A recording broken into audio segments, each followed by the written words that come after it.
Hello दोस्तों, मैं अशोक चौधरी एक बार फिर से आप सभी का स्वागत करता हूं अपने यूट्यूब चैनल पे। जी हाँ दोस्तों, हम आपके लिए लेके आए हैं एक और नया टॉपिक, एक डिजीज जिसके बारे में अपन बात करने वाले हैं और वो रहने वाली है आपकी कवासाकी डिजीज। जी हाँ दोस्तों, आप वीडियो के लास्ट तक बने रहें, इसके बारे में अपन बात करेंगे। ये कौन कौन से एज ग्रुप को अफेक्टेड करती है, क्या क्या इनके साइन सिम्टम्स आते हैं according two stage.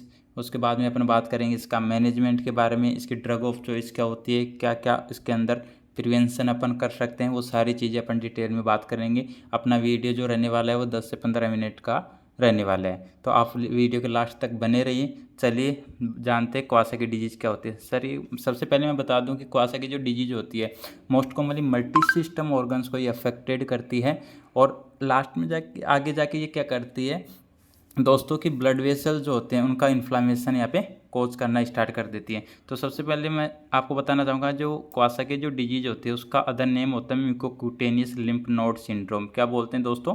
Mucocutaneous lymph node syndrome. इसको क्यों बोलते हैं? क्योंकि ये जो डिजीज़ है ये डिजीज़ आगे जाके क्या करती है, अपने लिम्फ नोड को भी ये अफेक्ट करती है, इसलिए इसका नाम क्या डाला गया, म्यूकोक्यूटेनियस लिम्फ नोड सिंड्रोम। जो मेनली इसको ऑटोइम्यून डिसऑर्डर बोलते हैं, जो आपको मैंने बता दिया कि मल्टी सिस्टम ऑर्गन को ये अफेक्टेड करती है। मोस्ट कॉमनली इसकी बात करता हूँ दोस्तों आगे मैं, ये कौन से एज ग्रुप को अफेक्ट करती है मोस्टली, तो 5 मंथ से 5 ईयर्स तक के जो चाइल्ड होते हैं उन चाइल्ड को ये क्या करती है, अफेक्टेड करती है। और इसके रिस्क फैक्टर की मैं बात करूं दोस्तों, देखिए रिस्क फैक्टर के बारे में बात करते हैं तो सबसे मोस्ट कॉमन जो रिस्क फैक्टर होता है इसका पर्वोवायरस B19। सबसे मोस्ट कॉमन जो रिस्क फैक्टर होता है पर्वोवायरस B19 होता है। दूसरा अपन देखिए सेप्टिसीमिया, अगर किसी बच्चे के अंदर क्या हो रखा है, ब्लड इन्फेक्शन हो गया है, तो ब्लड इन्फेक्शन की वजह से भी ये डिजीज़ क्या हो सकती है, उसके अंदर अराइज हो सकती है। नेक्स्ट अपन बात करते हैं, अगर वो बच्चे जिनके अंदर मेनिंजोकोकाई मतलब मेनिंजाइटिस या मेनिंजोकोकाई है, वो भी मोस्ट कॉमनली अफेक्ट कर सकता है इस डिजीज़ को। ये वायरस होता है मेनिंजोकोकाई वायरस, जो भी क्या कर सकता है इस बच्चों के अंदर कवासाकी डिजीज़ को डेवलप कर सकता है। देखिए दोस्तों आके अपन बात करते हैं क्लिनिकल मैनिफेस्टेशन की। इसके अंदर क्लिनिकल मैनिफेस्टेशन जो है अपन 3 फेजेस के अंदर इसके क्लिनिकल मैनिफेस्टेशन अराइज होते हैं अकॉर्डिंग टाइम। देखिए सबसे पहले मैं बात करता हूँ एक्यूट फेज। सबसे पहली जो फेज होती है वो होती है एक्यूट फेज, जिसका जो टाइम ड्यूरेशन होता है 0 to 10 डेज। 0 to 10 डेज इसका टाइम होता है। जो इसके अंदर एक्यूट फेज के अंदर कौन कौन से सिम्टम्स आते हैं, सबसे पहला जो सिम्टम्स इसके अंदर अराइज होता है वो लो ग्रेड फीवर। जी हाँ दोस्तों, लो ग्रेड फीवर यहाँ पे अराइज होता है, उसके अंदर बच्चे के अंदर फीवर आना स्टार्ट हो जाता है। और फर्स्ट जो 5 डेज होते हैं उस 5 डेज के अंदर इनिशियली ये लो रहता है, फिर ये हाई ग्रेड फीवर का रूप ले लेता है वहाँ पे जाके। आगे अपन बात करते हैं, इसके अंदर बच्चे के अंदर रेड लिप्स हो जाते हैं, उसकी टंग भी रेड हो जाती है, और ओरल जो म्यूकोजा है वो सारे यहाँ पे रेड होना स्टार्ट हो जाती है एक्यूट फेज के अंदर। नेक्स्ट अपन बात करते हैं, जो अपन टंग को देखते हैं वो टंग कैसे हो जाते हैं, स्ट्रॉबेरी टंग, मतलब स्ट्रॉबेरी टंग हो जाती है, डार्क रेड कलर की टंग हो जाती है वहाँ पे। और इसके साथ साथ स्ट्रॉबेरी टंग जो होती है तो कवासाकी डिजीज के अंदर देखने को मिलती है। और आपसे पूछे कि और कहाँ देखने को मिलती है, तो स्ट्रॉबेरी जो टंग होती है दोस्तों वो आपके स्कारलेट फीवर के अंदर भी देखने को मिलती है। आगे मैं बात करूँ कि ये मैंने बताया आपको शुरू में कि लिम्फ नोड को अफेक्ट करती है, तो ये लिम्फेडिनाइटिस कोज करती है बच्चे के अंदर। और मोस्ट कॉमनली आपको ध्यान रखना है दोस्तों, सर्वाइकल लिम्फ नोड को अफेक्ट करती है। कौन से को करती है? Most common cervical lymph node को अफेक्ट करती है। और ये सर्वाइकल जो लिम्फ नोड होते हैं दोस्तों मेनली यूनिलेटरल होते हैं। क्या होते हैं? यूनिलेटरल होते हैं।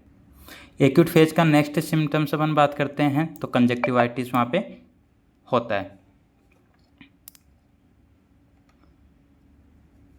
नेक्स्ट बात करते हैं पाल्मर इरिथमा एक्यूट फेज के अंदर देखने को मिलता है। पाल्मर इरिथमा होता क्या है कि अपन उस बच्चे की हथेलियों को अपन उसकी पाल्म को अगर देखते हैं तो वहाँ पे रेड रेड चकत्ते से अपन को दिखाई देंगे। और इसके साथ साथ एडिमा की वजह से वहाँ पे फिट और हैंड के अंदर स्वेलिंग भी वहाँ पे स्टार्ट हो जाती है।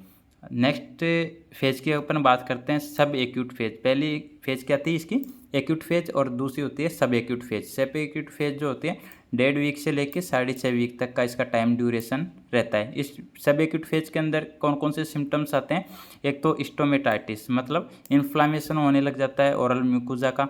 दूसरा चिलाइटिस, लिप्स वगैरह है, उन लिप्स के अंदर भी यहाँ पे क्या देखने को मिलता है, इन्फ्लामेशन।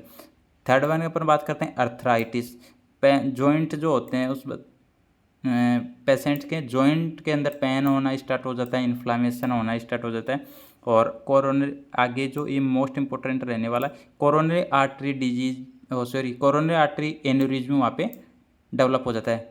एन्यूरिज्म का मतलब हो जाता है जो कोरोनरी आर्टरी होती है ना उसका डायलेशन हो जाना, एक आउट पाउचिंग वहाँ पे बन जाना, किसी भी ब्लड वेसल्स का आउट पाउचिंग बन जाना क्या कहलाता है, एन्यूरिज्म। तो कोरोनरी आर्टरीज के अंदर डायलेशन या आउटिंग पाउचिंग यहाँ पे बनना स्टार्ट हो जाती है, तो उसको क्या बोलेंगे अपन, coronary artery aneurysm.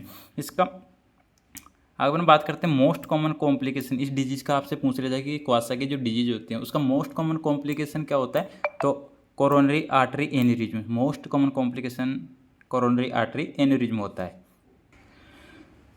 Third stage जो आती है कन्वल्सेंट फेज, कौन सी फेज आती है, कन्वल्सेंट फेज, जिसका जो टाइम ड्यूरेशन होता है दोस्तों 7 से 10 वीक तक का इसका टाइम ड्यूरेशन होता है। और इसके अंदर मोस्ट कॉमनली एक सिम्टम्स देखने को मिलता है इस कन्वल्सेंट फेज के अंदर, नेल चेंजेज, वहाँ पे नेल चेंजेज होने लग जाते हैं। मैनेजमेंट की अपन बात करते हैं कि इसका मैनेजमेंट क्या करेंगे सर, सबसे पहले इसकी ड्रग ऑफ चॉइस अपन देख लेते हैं, एस्पिरिन इसकी ड्रग ऑफ चॉइस देते हैं। कावासाकी डिजीज की ड्रग ऑफ चॉइस आपसे पूछी जाए तो क्या बताएंगे आप, एस्पिरिन, क्योंकि एस्पिरिन क्या करती है आपके प्लेटलेट्स को एग्रीगेट होने से वहाँ पे प्रिवेंट करती है। और जब भी पेशेंट के अंदर एस्पिरिन चलाता है डॉक्टर, तो सबसे पहले अपने को रेस्पॉन्सिबिलिटी क्या रखनी है कि एक तो पेशेंट को क्या करना है, अपने को इंजरी से प्रिवेंट करना है, क्योंकि एस्पिरिन जो क्या करती है प्लेटलेट्स के नंबर्स को क्या करती है, कम करती है, तो वहाँ पे उस बच्चे के अंदर ब्लीडिंग के चांसेस हो सकते हैं। तो उसको प्रिवेंट करने के लिए अपन को क्या करना है, इंजरी से सबसे पहले वहाँ पे बचाना है। सेकंड वन अपन बात करें कि पेशेंट को या फिर पेरेंट्स को, चाइल्ड के जो पेरेंट्स होते हैं उनको एडवाइस करेंगे कि बच्चे को आउटडोर एक्टिविटीज़ के लिए बाहर ना भेजा जाए, क्योंकि उस बच्चे के अंदर क्या चल रहा है, एस्पिरिन चल रहा है, तो वहाँ पे हेमरेज वगैरह हो सकता है, कहीं चोट लग गई तो हेमरेजिंग ब्लीडिंग वगैरह वहाँ पे हो सकती है। तो आउटडोर गेम्स, आउटडोर जो एक्टिविटीज़ हैं उनको अपन अवॉइड करने के लिए बोलेंगे। नेक्स्ट अपन बात करते हैं, इफ़ अगर बच्चा बाहर खेलने के लिए जाता है तो वहाँ पे अपन पेरेंट्स को क्या बोलेंगे कि एल्बो और नी पैड्स वहाँ पे लगाने के लिए बोलेंगे, हेलमेट वगैरह या नी पैड्स जो प्रोटेक्टिव इक्विपमेंट अपन यूज़ करने के लिए उनको बोलेंगे। नेक्स्ट दोस्तों अपन बात करते हैं इस कावासाकी डिजीज़ के अंदर अफेक्टेड पर्सन के अंदर अपन डाइट कौन सी रखते हैं। सबसे पहले इसको एडवाइस की जाती है सॉफ्ट डाइट और लिक्विड डाइट, सॉफ्ट और लिक्विड डाइट यहाँ पे एडवाइस की जाती है, क्योंकि इसके अंदर डिजीज़ के अंदर क्या होता है कि लिम्फ नोड अफेक्टेड होते हैं, मेनली जो लिम्फ नोड अफेक्टेड होते हैं वहाँ पे स्वेलिंग, जो आपका सर्वाइकल एरिया है वहाँ पे स्वेलिंग वगैरह होती है, तो उस वजह से पेशेंट जो है वो प्रॉपरली च्विंग नहीं कर पाता, स्वेलो नहीं कर पाता, इसलिए उस पेशेंट को क्या दिया जाता है, सॉफ्ट और लिक्विड डाइट दी जाती है। और स्पाइसी जो डाइट होती है उस स्पाइसी डाइट के लिए अपन क्या करते हैं, अवॉइड करते हैं। ठीक है दोस्तों। और नेक्स्ट अपन बात करते हैं मैनेजमेंट की प्रिवेंशन के लिए, या फिर अपन बोल सकते हैं कि उस पेशेंट को पेन हो रहा होता है, क्योंकि ये मल्टीपल सिस्टम को अफेक्ट करती हैं, तो उसके अंदर जो जैसे जॉइंट वगैरह अफेक्ट करेगी, तो उस टाइम में अपन क्या उसको एडवाइस करेंगे। तो सबसे पहले अपन एडवाइस करते हैं बेड रेस्ट, उस पेशेंट को या फिर पेरेंट्स को, बच्चे के पेरेंट्स को क्या बोलेंगे कि आपको बेड रेस्ट करना है। सेकेंड, जितना इमोबाइलाइज हो सकते हो आप, इमोबाइलाइज रहना है, मोबाइलाइज नहीं करना, मतलब आपको घूमना फिरना ज़्यादा है नहीं। दूसरी चीज़ अपन को क्या करना, वहाँ पे पेन होता है तो हॉट एंड कोल्ड एप्लीकेशन वहाँ पे उस एरिया पे अपन लगाएंगे। नेक्स्ट अपन बात करते हैं NSAID means non steroidal anti inflammatory disease, sorry drugs.